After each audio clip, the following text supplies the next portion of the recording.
So the Mariners actually won a getaway day game at T-Mobile Park. How about that? And it was thanks in part to Julio doing something we've been wanting to see him do for a while. So let's talk about it here on the Locked On Mariners postgame show. Colby, hit it.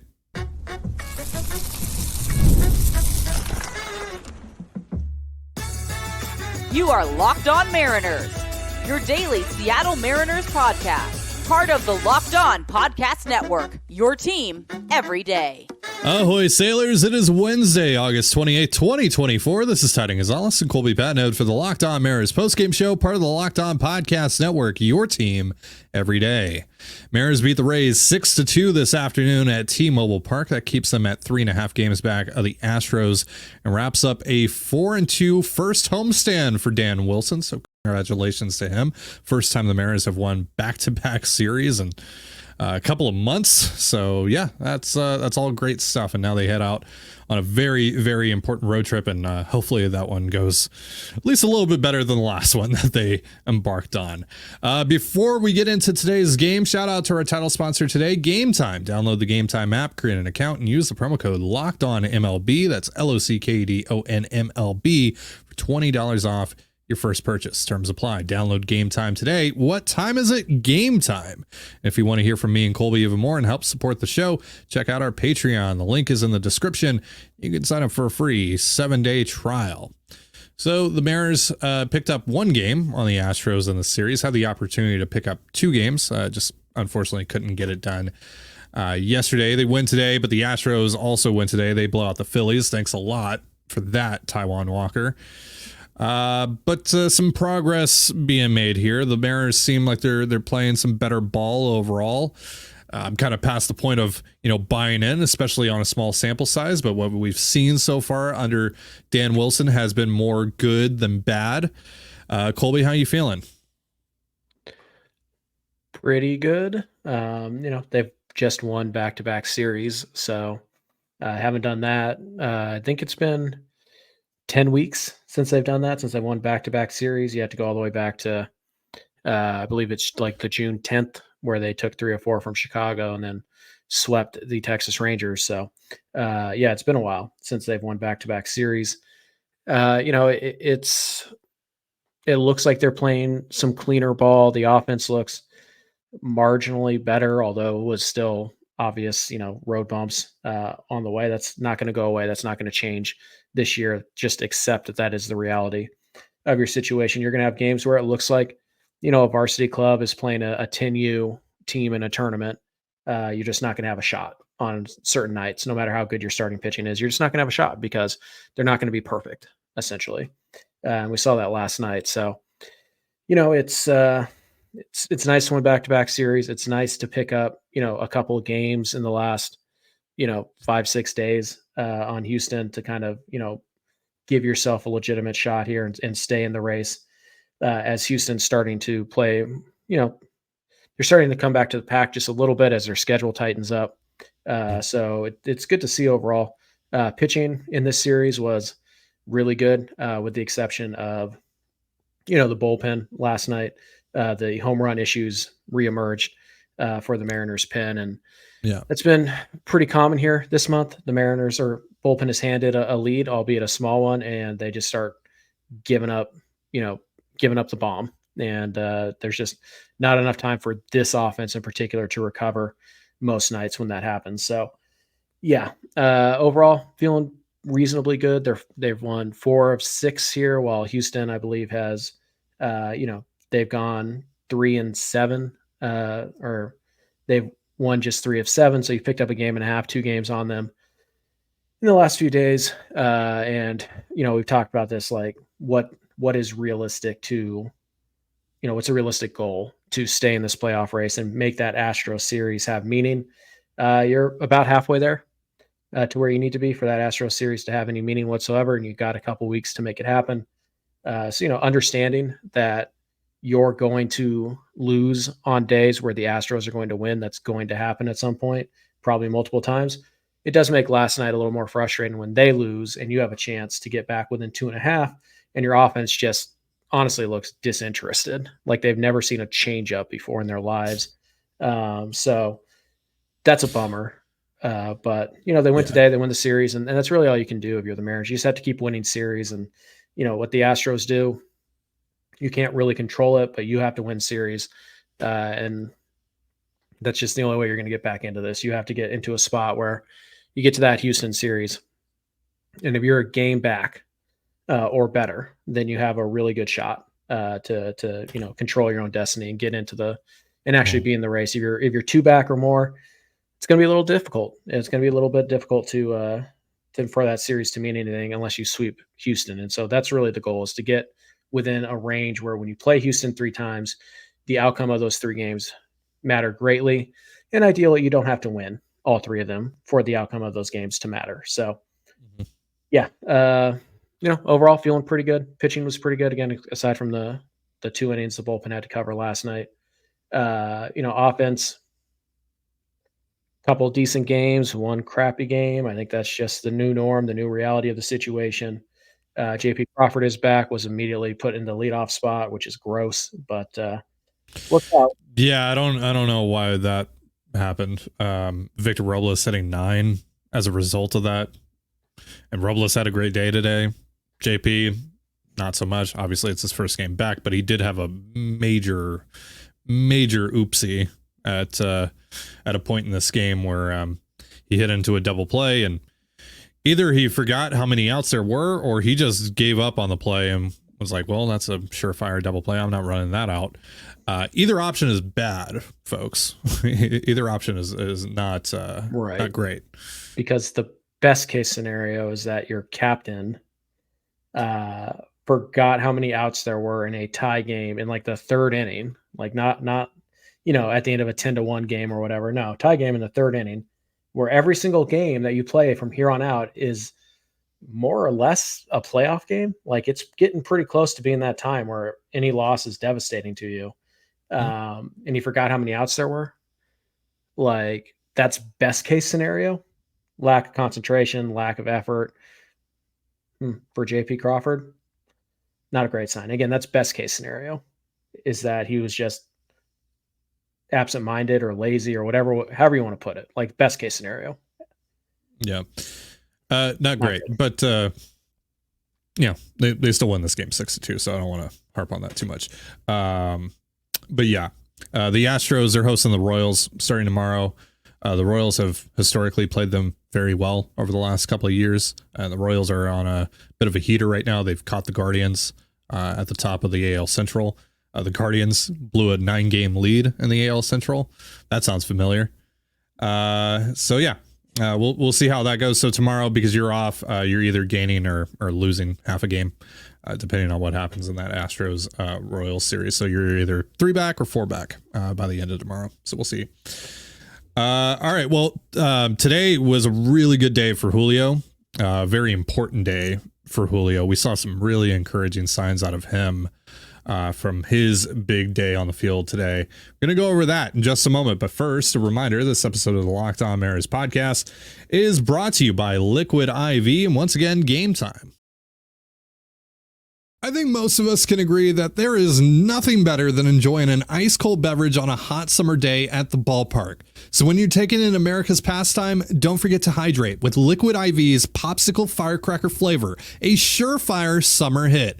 Get hydrated with electrolytes, essential vitamins, and clinically tested nutrients from the #1 powdered hydration brand in America. Because baseball and summer go together like Liquid IV and indulgent hydration. Tear, pour, live more. 1 stick plus 16 ounces of water hydrates better than water alone. No more thirsty summers when you indulge in hydration with Liquid IV. Get 20% off your first order of Liquid IV when you go to liquidiv.com and use the promo code MLB at checkout. That's 20% off your first order when you shop Better Hydration today using promo code MLB at liquidiv.com. So some of you may not know this, but I used to live in New Mexico, and down in New Mexico, there are 0 pro sports teams, and a lot of the bands and artists that I listen to skip going there more often than not. So when I moved to Toronto, where there's a baseball team, a basketball team, a hockey team, even a soccer team, and there's great music being played every night in the city, yeah, I was right in my element. And when I want to catch a ball game or my wife and I want to see a band, I always get our tickets through Game Time. And that was the case well before Game Time sponsored our network and before I even joined the network, because it is truly the best ticketing service, hands down. I really, really believe that. And now it's getting even better thanks to Game Time Picks. Game Time Picks filters out the fluff to show you only incredible deals on great seats, so you don't have to waste time searching through thousands of tickets. I can just go on the app. It'll show me the best deal right away. It'll show me the exact view I'll have. And most importantly, it'll tell me exactly what I'm going to pay with Game Time's all-in pricing. So there are no annoying little fees that pop up at the very last second. So take the guesswork out of buying tickets with Game Time. Download the Game Time app, create an account, and use the promo code LOCKEDONMLB for $20 off your first purchase. Terms apply. Again, create an account and redeem the promo code LOCKEDONMLB for $20 off. Download Game Time today. What time is it? Game Time. And you're listening to the Locked On Mariners podcast. You can catch all the action between the Mariners and the Angels Friday night on the Mariners hometown broadcast of SiriusXM via the SXM app. All you have to do to find that, search the word Mariners. Julio, how about him today? He goes 2 for 4. He had 3 hard hit balls on the day, had a 2-run home run to put this game further out of reach for Tampa. And guess what? He actually pulled the ball today. Couple of times, the home run being one of those instances, and then in his first at bat of this game, he pulled the ball. He pulled a four-seamer on the inside corner from Drew Rasmussen and hit it with authority for a single. That was one of the most encouraging things I've seen from Julio, frankly, all year. So hopefully this is a sign of things to come. Now it's only one game, and as recently as yesterday, he was still hitting everything to right field and was still chasing and all that we've talked about with Julio over the last, really, it's not even since he's returned from injury, just over the last 4.5 months since the start of the season. But what were your impressions of Julio today, Colby? Yeah, it just looked really good. Obviously the 2 hits, ironically, the home run was his softest hit ball of the day.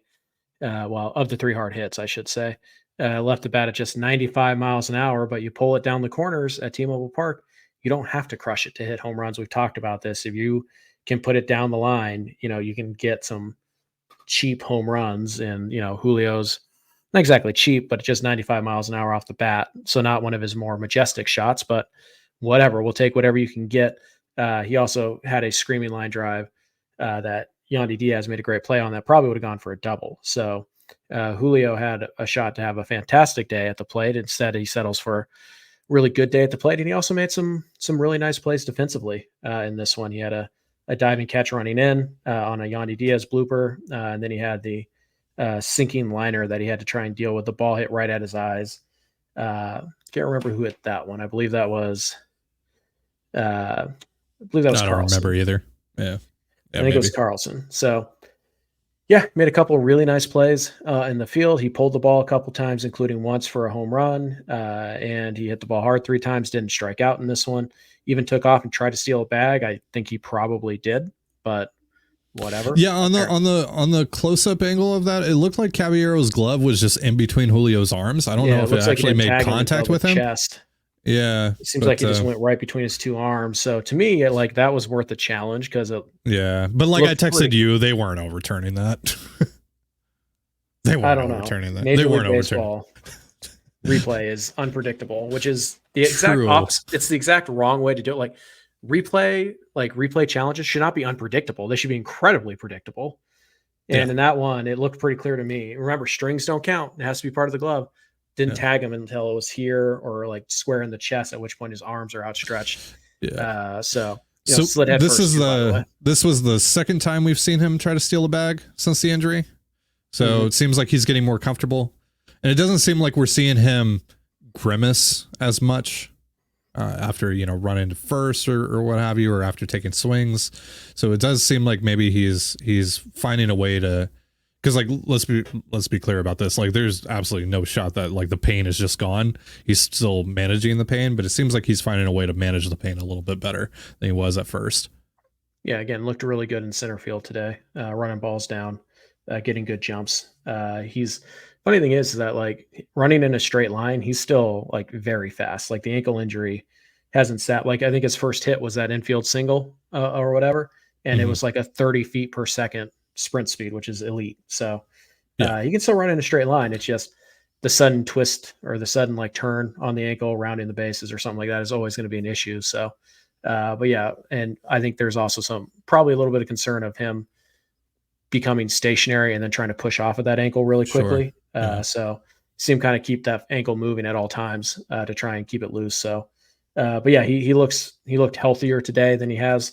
A big part of that is probably just because he hit the ball hard a couple times, including to his pull side. So he just looks healthier because, we're not swing experts, but it's real easy to say like, oh, well, his ankle's bothering him. That's why he can't hit 92 on the inside corner. So yeah, he looked pretty good today, and it's great to see because the Mariners desperately need it. It was a great day for the outfield in general, offensively. Victor Robles goes 2 for 3. Randy Arozarena goes 3 for 4.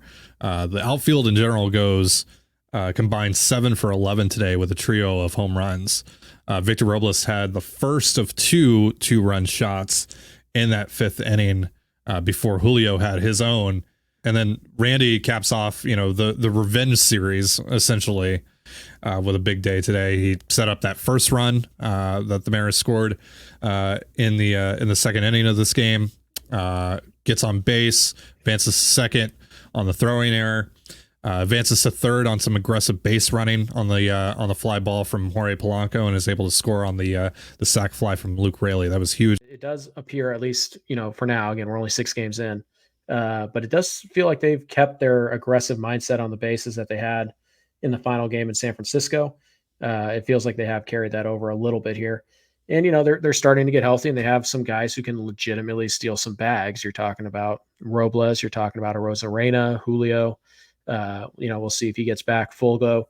Dylan Moore can certainly steal some bags. Luke Raley is capable of stealing some bags. So it does kind of feel like the Mariners have looked at their roster and been like, I mean, we're going to strike out so much. We can't just sit around and wait for the 3-run homer, although they've got a couple big home runs in this series. So we're not saying we don't want to hit home runs, but, we just can't sit around and wait for it to happen. Sometimes we have to make our own breaks. And so so far, I think it's fair to say that the Dan Wilson regime is much more inclined to attempt to manufacture runs than the service one.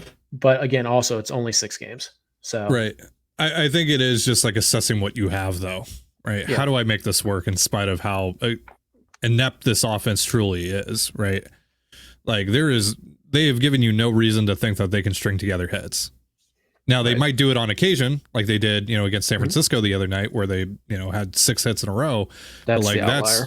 That's the outlier, right? That's going to be a very rare instance where that happens.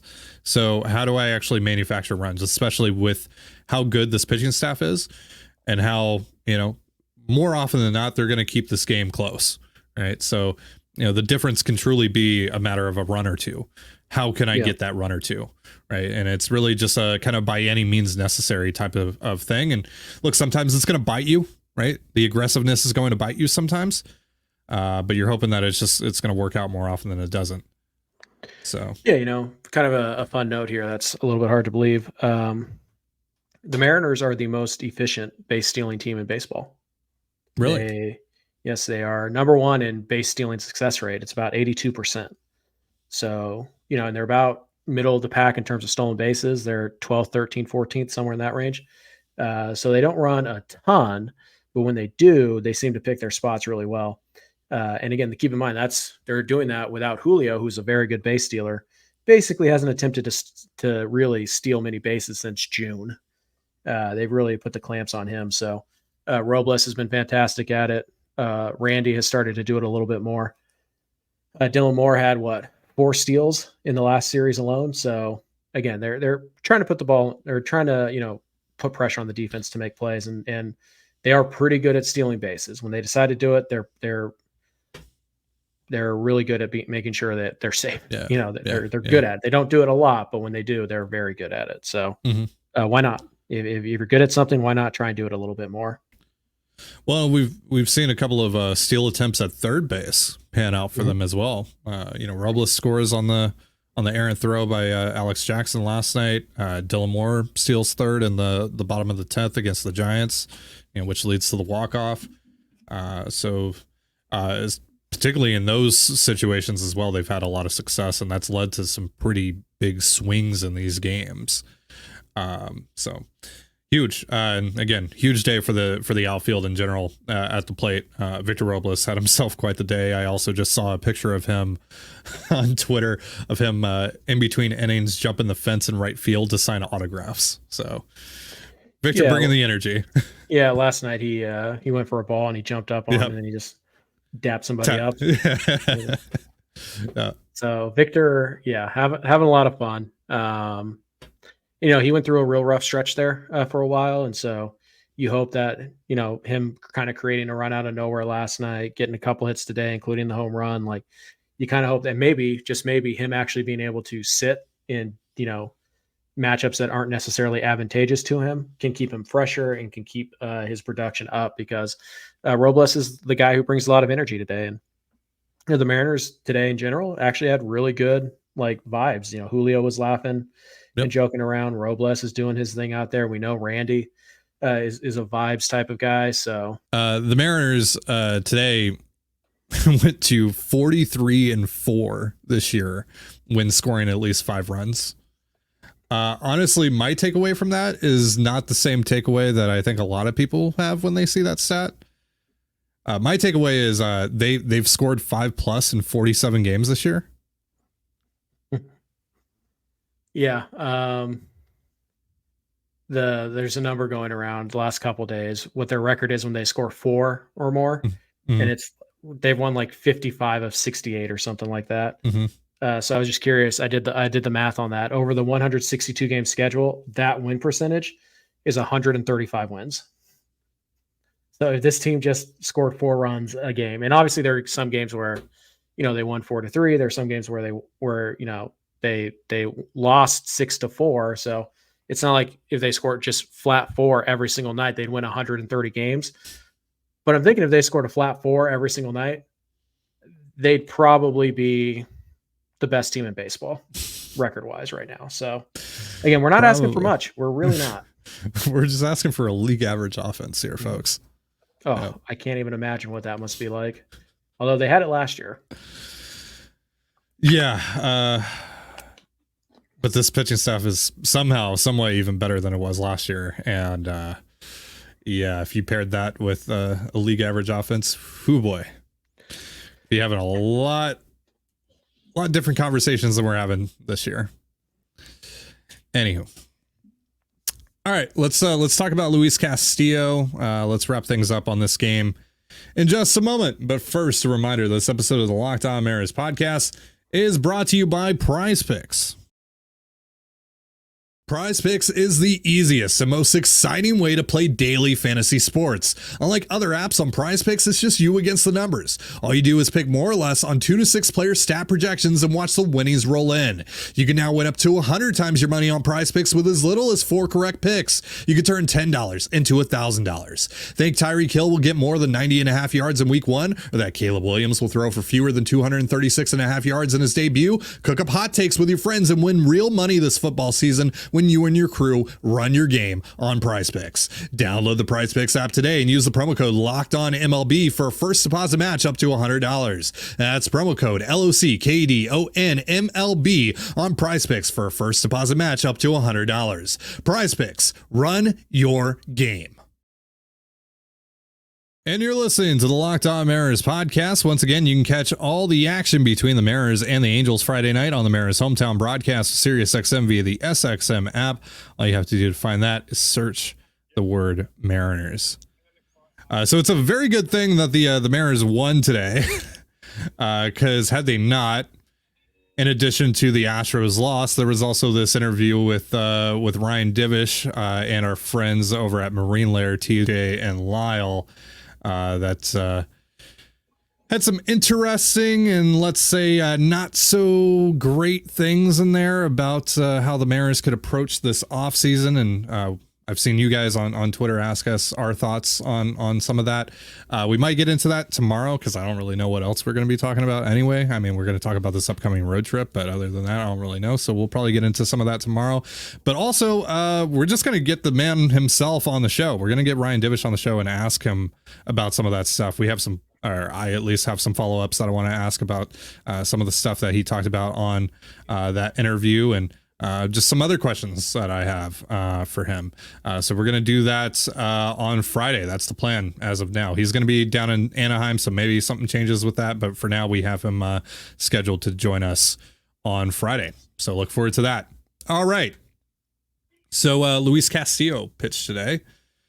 5 2/3 innings pitched, 6 hits, 2 earned runs, a couple walks, 4 strikeouts. Gave up the home run to Josh Lowe, who apparently is the only guy in the Rays lineup who can consistently hit the Mariners. Looks pretty good at T-Mobile Park. That's all I'm going to say. Sure. So just, bank that for the off season, maybe. Maybe we'll revisit that. Castillo, it's been kind of a crapshoot as of late with him. And the fate of this series essentially hinged upon his success today on the mound, and he was fine. Gave up a lot of hard contact. Command wasn't all the way there, but overall gave the team a chance to win. Almost goes a full 6 innings today. What did you think about his day? Yeah, pretty interesting. Castillo's having a really interesting month where his stuff might be the best we've seen it like all season. Like just consistently, he is getting a ton of strikeouts, a ton of whiffs this month, but his command and control is all over the place. He's looked great, and then he'll give up 3 home runs, 2 of them solo, and then a 2-run homer. And his final stat line doesn't look very good.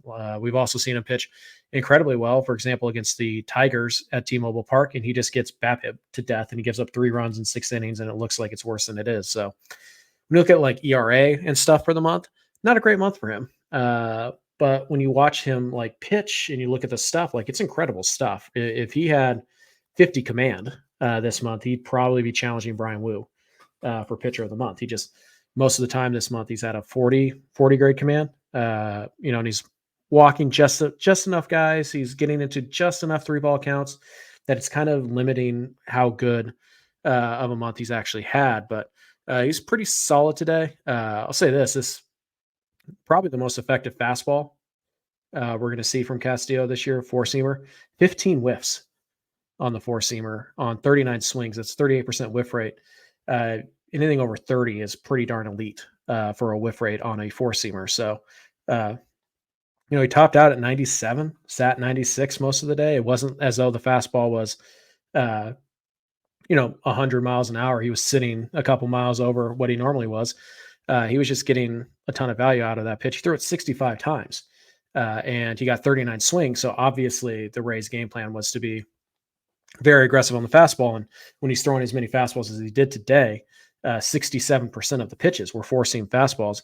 19% of the pitches were 2-seam fastballs or sinkers. So, 86% fastball today. He was going right after guys. He ended up with 19 whiffs on the day, 36% whiff rate, 7 called strikes. So 60 strikes on 97 pitches, pretty good. Gave up the home run on a changeup that was down. It was at the knees, but it was in the middle of the plate. So, not the best location, not exactly where you want it. But overall, I thought he was pretty good today. It was just fastball dominant. Here it is hidden. We're starting to see the Mariners do a lot of that. Brian Wu obviously always does that, and Bryce Miller does that too. But we saw both of those guys go into this series and just say, here's the fastball, hit it. And today the Rays not really able to make a ton of contact with the fastball. When they did, they averaged 93 miles an hour exit velo, which again, when you have 15 whiffs, but your average exit velo is that high, kind of speaks to what we're talking about, where the stuff is really good, but the command is just not consistent enough so that when he's on the corners, he's unhittable. When he's in the middle of the plate, no matter how good the stuff, it's going to get hit. And it's probably going to get hit hard. That's what fastballs do. When you leave a fastball in the middle of the plate, it's probably going to get hit hard. So again, just kind of a really, I'd say, typical August start, with the exception that he only gave up the 1 home run. Like, he was able to keep the ball in the ballpark for most of the afternoon, which has really been his big bugaboo this year. So, or this month. So Castillo, really good stuff. Control and command. Some days it's a 55, some days it's a 35, and if it's a 35, he's liable to give up 3-4 home runs. If it's 55, he might go 8 shutout innings and, strike out 12 dudes. Like, he has that in him. So Castillo having an underrated year. He's been really solid, and he's an easy guy to hate. He's an easy guy to say trade him this winter, and maybe they should consider it. But he's having a really solid year. Continues to be a fantastic bargain at $22 million a year, $23 million a year. For a guy who's going to go, 190 innings again, strike out more than a batter per 9, and run, a FIP in the mid 3s. Like, he continues to be a really good value. So solid day for Castillo. Austin Voth was really good today too. Has been really good. That curveball to Yandy Diaz for strike 3 to end his day. In my head, Somewhere Over the Rainbow started playing, watching that thing just drop out of the sky and freeze Yandy. He did that to Mateo, right? Where it just Baltimore. Yeah. And Mateo hit the deck. He Medina'd him. Yeah. Nervous Medina'd him. He'll throw that pitch every once in a while now, where he'll just drop this big, like, loopy curveball from I believe Goldsmith says from the heavens. Yeah. And he'll drop it on the top line for strike 3. Only curveball he threw today. Just the one. All he needed. Voth has been very underrated. To the point now where it's almost like, is Austin Voth like a priority re-signing? So, I mean, like, look, I don't think he's a high leverage guy.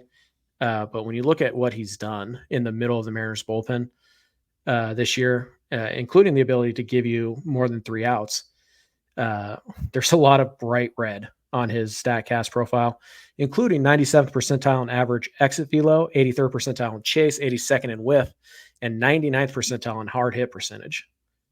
It's incredibly tough to square up, and he gets enough whiffs and swing and misses that he can actually get strikeouts in key spots. So Both continues to be very underrated. Him and Snyder, Snyder getting a lot of the buzz right now, rightfully so. Colin Snyder's been exceptional as well, but Both has been exceptional really for all but 3 or 4 outings this entire season. So hopefully he is, the Mariners' plan is to bring him back, and probably can do it for a couple $1 million. He's not going to cost a ton, but Voth has been very good. Really underrated guy in that bullpen. Yep. All year. All right, that is going to do it for our show. But before we get out of here, a reminder that Locked On has launched the first ever national sports 24/7 streaming channel on YouTube, and now it's also available on Amazon Fire TV and the free Fire TV channels app. Locked On Sports Today is here for you 24/7, covering the top sports stories of the day with the local experts of Locked On, plus our national shows covering every league. Find Locked On Sports Today now available on the free Fire TV channels app. Thank you so much for joining us here on the Locked On Mariners postgame show. For Colby Patnode, I'm Ty Gonzalez. Be sure to give us a follow on Twitter at @LO_Mariners. You can follow me at Ty Gonzalez and Colby at CPAT11. That's CPAT11. You can also find all that stuff in the description of this episode. Now head on over to Locked On Seahawks to get all the latest on the Hawks before the season kicks off with Corbin Smith and the gang. Tell them Ty and Colby sent you. Have yourself a beautiful baseball day, and we'll see you next time. Peace.